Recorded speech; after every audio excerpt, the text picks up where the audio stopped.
อายุเท่าได้กันได้เนาะขอแต่เพิ่นหับเขาได้โอ้หับแบบได้หับจะได้ใดหับเจ้าเป็นยังมะก็คือว่าเขาทุกข์ยากนะโอ้โดยเฮาทุกข์ยากเพราะถ้าเพิ่นหับเฮาได้ว่าเฮานี่ทุกข์ยากปกติเนี่ยเฮาทุกข์เนาะก็ถือว่าโอเคแม่นบ่โอ้อ่าทางสมุยเองก็เปิดภาพมากับพอกับผู้สาวโสดก็คือทางสาวแอนนาเนาะบางคนก็ลืมชื่อหรือว่าบางคนก็เอซีใหม่สาวเมืองยังบ่คุ้นเคยเนาะสบายดีน้องล่ะโดยสบายดีทางสาวแอนนาเนาะ ก็บ่ได้ออกมาให้ถ่ายทำนี่ก็ถือว่าโดนนานน้องล่ะเนาะมื้อนี้มีโอกาสก็เลยมาสัมภาษณ์ทางน้องเพิ่นแต่ว่าก็สิขอโทษขออภัย FC เด้อเนาะเพราะว่าเนื่องจากว่าทางมันไกลทางใหญ่ทางยางเนาะมันก็สิมีรถแล่นหลายแน่ค่ะนะเลยทางสมัยเองก็มาหาทางน้องเพิ่นบุกถึงห้องเลย บนอยู่บนเสาเลยเนาะน้องล่ะบ้านนี้สิพออยากถามเนาะออกมาในมื้อนี้ก็อยากเปิดใจบ่อยากเปิดใจ เป็นยังไงหลังจากเปิดใจมาชุดก่อนนะยังบ่มีคนโอ้คนลมบ่ยังบ่มีอยู่ก็ยังบ่มีคนโอ้คนลมเนาะโดยก็ถือว่าเพิ่นเป็นผู้สาวโสด เอ้าแบบว่าผู้บ่าวมาเล่นมาซบมาแซวนี่ก็บ่มีบ่น้องล่ะบ่มีเลยบ่ดังนี่เด้อเขาสิว่าเอาสาวเอ็นนาเว้าอีหยังคือบ่ได้ยินเสียงเจ้าได้ยินแต่เสียงปากติงว่าซั่น ยังบ่มีผู้บ่าวคนหนึ่งก็บ่มียังบ่มีใหม่เลยโสดเลย เที่ยเจ้ามาอยู่ในห้างนี่จะมาเห็นงานในนี่บ่โดยงานจักเดือนนี่น้องล่ะทำก็ได้มาเดือนนึงเขาก็ได้มาอยู่นี่ประมาณเดือนหนึ่งโอ้มาอยู่นี่เดือนหนึ่งได้แล้วบ่เงินเดือนได้แล้ว ได้มื้อใดในวันนี้ได้มื้อวานนี้เท่าใดน้องล่ะล้านปลายบอกได้บอกปลายมันเท่าใด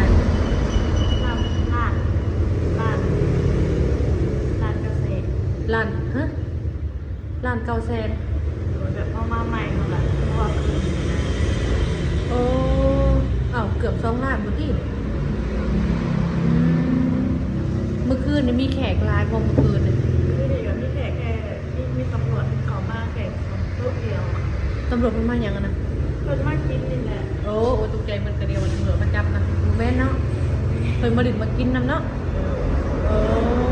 โดย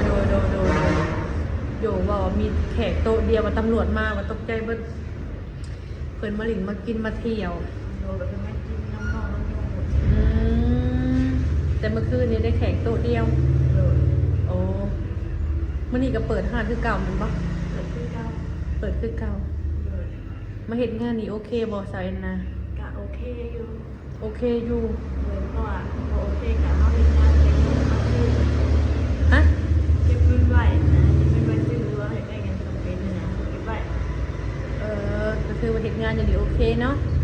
ได้เงินได้คำก็พอได้เก็บไว้ซื้อยามจำเป็นโอ้ข่อยก็ฟังบ่เข้าใจปานใดพอเสียงหลุดนะมันเกิดจะเว้ามาข่อยบ่ได้ยินนะ ก็คือว่าสิเฮ็ดอยู่นี่ตลอดไปเนาะเจ้าได้เมื่อบ้านนี่บ่บ่ได้เมื่อเลยหลังจากออกมาในมื้อนี้ให้ทางเสมอสัมภาษณ์นี่เนาะทางสาวเอ็นนาก็เปิดใจแม่นบ่ได้จำกัดอยู่บ่ว่าหนุ่มๆเป็นคนทางใดทางใดก็ได้เบิดทางใดก็ได้เบิดอายุจักปีผู้บ่าวแบบคือว่าคนเสียเวลาคนใดขายาเพราะว่าคนที่เราได้นะโอ้เราอยู่คนของเราอายุเท่าได้กันได้เนาะขอแต่เพิ่นหับเขาได้โอ้หับแบบได้หับจะได้ใดหับเจ้าเป็นยังมะก็คือว่าเขาทุกข์ยากนะโอ้โดยเฮาทุกข์ยากเพราะถ้าเพิ่นหับเฮาได้ว่าเฮานี่ทุกข์ยากปกติเนี่ยเฮาทุกข์เนาะก็ถือว่าโอเคแม่นบ่โอ้โดย ก็คือว่าทางซาวแอนนาก็คือยังโสดเออ ยังโสดยังบ่มีผู้ใดจับจองรู้สึกว่าบ่เห็นเจ้าโดนนี่เจ้างามขึ้นซาวแอนนาเจ้าไปเฮ็ดอิหยังมา จำก็ได้เรียนที่มาแบบดูจะได้โหเราก็ออกไปไซน์นะ เนาะอยู่แต่ในห้องบ่ได้ไปไสนุกำเจ้าเพราะว่าแตกต่างหลายออกมานี่รู้สึกว่างามงามเลยว่าจากใจจริงคือว่าเจ้างามขึ้นหั่นน่ะเปิดใจครั้งนี้ป้าดโธ่ผู้บ่าวเคยหักเคยโอ้เคยลงเห็นสาวแอนนาเพิ่นว่าคือมาเปลี่ยนแปลงไปแท้เขาสิว่านี่แหละ มาเป็นผู้สาวอยู่ในเมืองเพิ่นว่าสิว่างามปล่อยลอยขึ้นแท้ว่าซั่นรู้สึกอยู่บ่ตัวเองงามขึ้น การรู้สึกยูอ่ะเมื่อกี้มันแบบมันคือเก่านะ บ่คือเก่าไปเด้ มันก็เปลี่ยนไปแล้ว เนาะแต่เก่าอยู่บ้านนะไปหายไปนาอันนี้ตื่นมาหาเฮ็ดเวียกเฮ็ดงานหนีเนาะถ้าว่ามีหนุ่มไทยเขาเจ้ามาเห็นเจ้างามขึ้นแบบซี่เพิ่นมาหักมามักเจ้าเนาะและเพิ่นอยากเอาเจ้าไปเที่ยวนำอยู่ฝั่งไทยจะสิไปได้บ่ เราต้องไปเอาก่อนต้องไปเอาใส่น้ำนะ โอ้ต้องให้พ่อแม่ไปนำบ่หรือว่าอ้ายน้องเนาะอันเจ้าก็ไปได้แม่นบ่โอ้โดยหมู่ว่าสาวยันนาจักงามปานนี้ยังมีผู้บ่าวเขามาหาอยู่ ผมมีใส่เขาเลยแบบที่สมัยมีเลย ป้าผู้บ่าวก็สมอยสมีสร้างวาเนาะ อันเปิดแบบว่าอยู่ในทุกมือนี้มีบ่ผู้บ่าวเขามาแบบว่าแซวหยอกลิ้นนั่นมีบ่ เรามี บ่มีผู้บ่าวแซวซ้ำ เดิน เอ้าก็เดียวว่าแซวโอ้ยหยอกซาวเอ็นนาก่อนบ่หยอกโอ้โหซาวเอ็นนาเนี่ยบ่มีเลยเนาะ เลยนะ โอ้คนงามปานนี้แทนที่ก็สิหยอกบ่ เดี๋ยวไปหยอก เจ้าอยู่ในห้างเนี่ยเจ้าเฮ็ดหยังเป็นหลัก ดูว่าลูกค้าเริ่มโตเลยก็ต้องไปเก็บเผยร่างพ่อมาเผยร่าง ๆร่างเราอยู่เก็บห้าง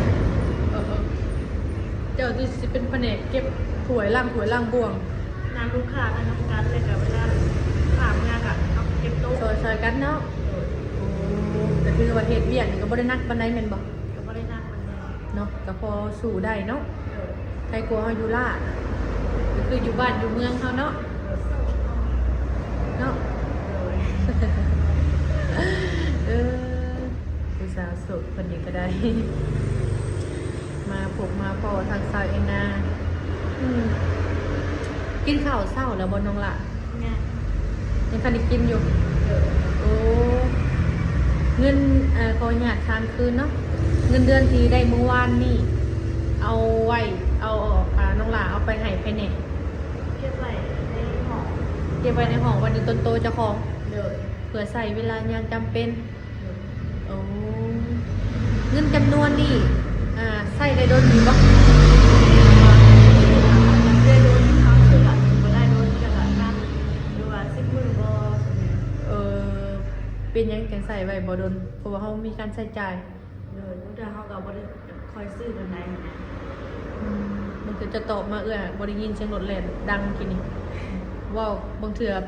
ถามคำตอบคำถามในนี่ตอบในอื่นก็มีขอโทษขออภัยหลายเด้อ FC เนาะ ทั้งสมุยกับสิวานเดาเนาะเสียงรถลายนี่เนาะ เดิน ตื่นเต้นบ่น้องละ ก็บ่ได้ตื่นเต้น สมุดเดชามวยทามคืนเปิดใจไปแล้วหนุ่มๆที่เคยหักเคยโอ้เคยลงกับเจ้าและเพิ่นเห็นเจ้าแบบนี้นะและเพิ่นอยากมาจีบมาโอ้มาลงกับเจ้าทางเจ้าก็ยอมหับเพิ่นอยู่บ่ ยังยอมรับอะไรยอมรับ ยอมหับ เดิน ก็ยอมหับคือเก่าเนาะเอาบางเทื่อเพิ่นเคยเว้าแบบว่าเป็นแบบคนที่เคยเจ้าเคยล้มเคยกบเคยหยังหั่นแหละแต่เพิ่นเคยเว้าแนวบ่ดียังใส่หั่นนะแต่เพิ่นจะกลับมาหาเจ้าเห็นเจ้างามขึ้นแบบนี้นะเจ้าก็หักมักเพิ่นคือเก่าบ่ เรื่องมาทำว่าเป็นแฟนกันทำกับผู้กับไปเบิ่ง คุยกันเป็นก่อนเนาะ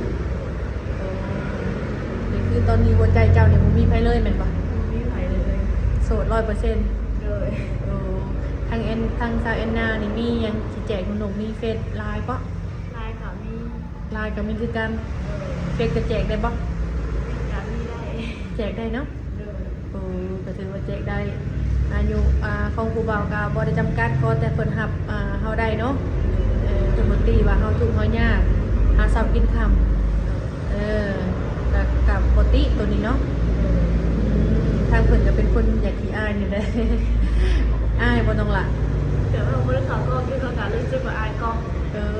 ความลาเรามีเหตุผลของเราเนาะตอนช่วงหนึ่งเขากองกระดูกอะบ่อายแต่ตอนนี้คือว่าคือโดนเขาเธอหนึ่งกำซื้อบ่อายกับบตีเพิ่นเนาะเดี๋ยวก็สิ้นอีก สามีทางหนุ่มๆเพิ่นเห็นเจ้าแล้วแบบนี้เนาะเพิ่นจะเข้ามาลิ้นอยู่ในห้างที่สามารถให้เพิ่นมาได้บ่ ยังมากกับมาได้ มาได้เนาะบ่มีปัญหาเนาะโอ้ก็คือว่าบ่มีปัญหาเพิ่นอยากมาลิ้นมาเที่ยวก็สามารถมาได้แต่ต้องนัดก่อนเนาะ ว่าสิมาหาก็ต้องนัดก่อนถ้าคือผู้บ่าวเพิ่นเคยมีลูกมีเมียมาก่อนจ้ะน้องล่ะสามารถเอาคนใดบ่ล่ะ แบบมันไม่รู้เหรอผมเป็นยังคือน้ำในกับพ่อนะ ถ้าเพิ่นมีเมียอยู่ได้ซะ